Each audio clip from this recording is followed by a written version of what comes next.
Hello everyone, and welcome back to my channel. Today I'm here with a couple of new movie reviews for you guys.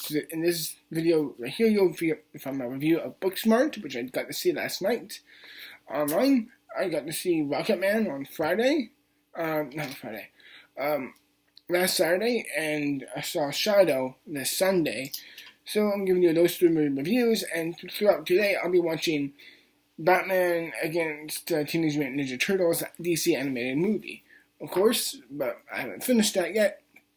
So, of course, for this video, I'll be giving my review for Booksmart, and in this movie, Booksmart, which is the feature film debut of director Olivia Wilde, which we've seen before in other films. I love Jason Sudeikis films, and in this movie, she really makes such a really great, one of the best film reviews in, I'd say, recent memory, or recent years, easily. And this film is very much what I would call the female equivalent of Superbad. And in this movie, you have these two girls, played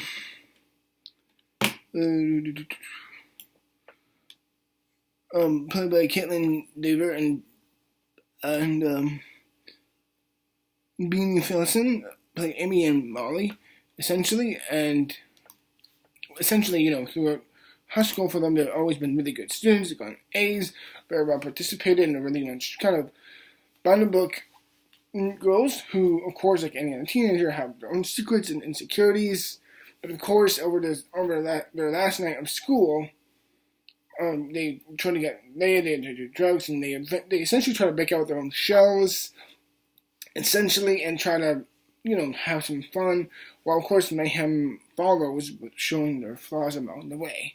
And I'm definitely going to say this is definitely the female equivalent of Superbad, and with the true hint of like a creative genius, a spark of here with almost like, almost reminiscent in a weird way of the original Ghostbusters. The chemistry between these two main girls are excellent. They have such good chemistry. They look like they just already just know each other.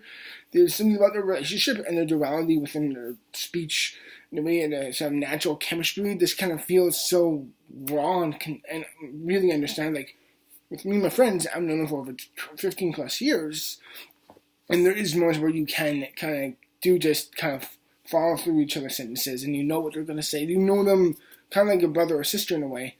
And these two, they really do sell it to such a degree. They have great chemistry. The writing, the humor, all their banter within this movie is so well pointed and so well done. And Olivia Wilde has such a magnetism and a realism towards their storyboarding approach of high school and how it really kind of does that.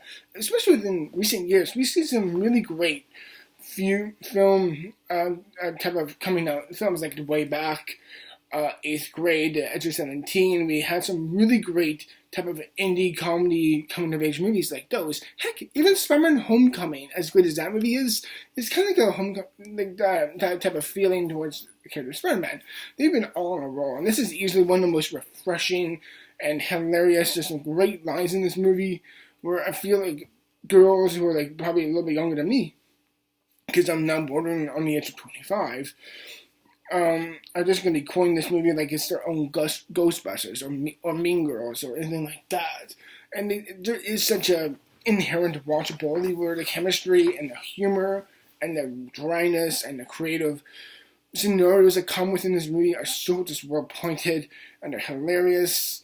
The movie has just almost like a breathy feel for it, and yet when you do shit like in any movie, the tensions arise, and of course mayhem and Susan, all that. And while there isn't really an inherent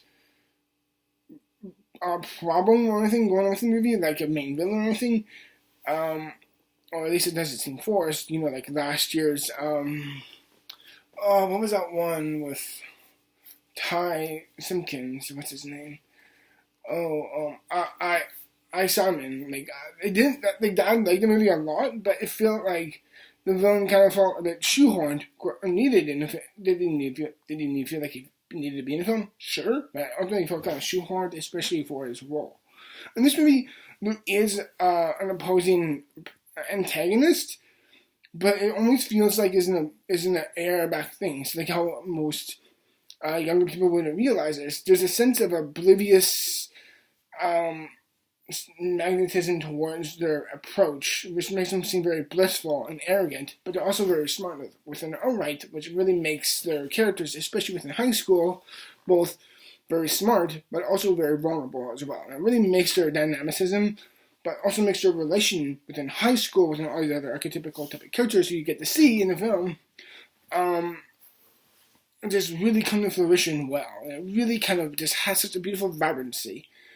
And really, on a pure technical scale, like of a feature film debut, of the writing, of the scenarios, of the characters and the chemistry and all that, it's really excellent. And for me, it really stood out as one of the most surprisingly unexpected films of the year. This and Shadow are easily two of the most, like, I had no clue this was going to happen, and yet it just stole me. There's so many freaking good moments. Even the actors who play their parents are pitch perfect. They're so funny.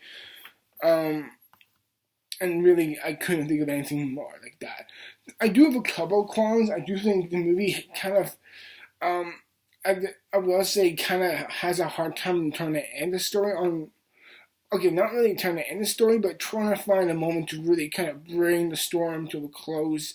Like, it does find a great moment to end on a film on, but it's just kind of hard to really find a moment where you really say there's a three-act distinct structure, but then again, it kind of breaks away from that.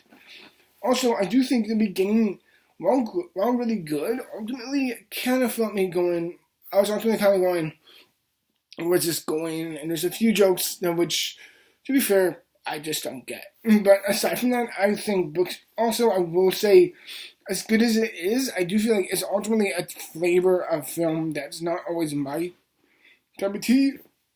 Excuse me, kind of like those coming of age movies.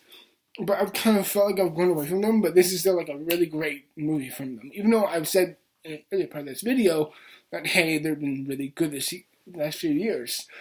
Simon, all these other great movies like So. And yeah, really, this stands as a true testament as a feature film debut, and I really gotta say, Booksmart is a hell of a film, and I'd highly recommend it. I give it an 87%. That's my rating, everyone, for all of you to see. I really hope you enjoyed my review. I actually found it online, and surprisingly in good quality. So I would suggest you looking it out. I really would. And in the end, everyone, thank you very much for watching. As always, thank you and have a great day. Until you see my review of Rocket Man. Till then, bye. Cheers.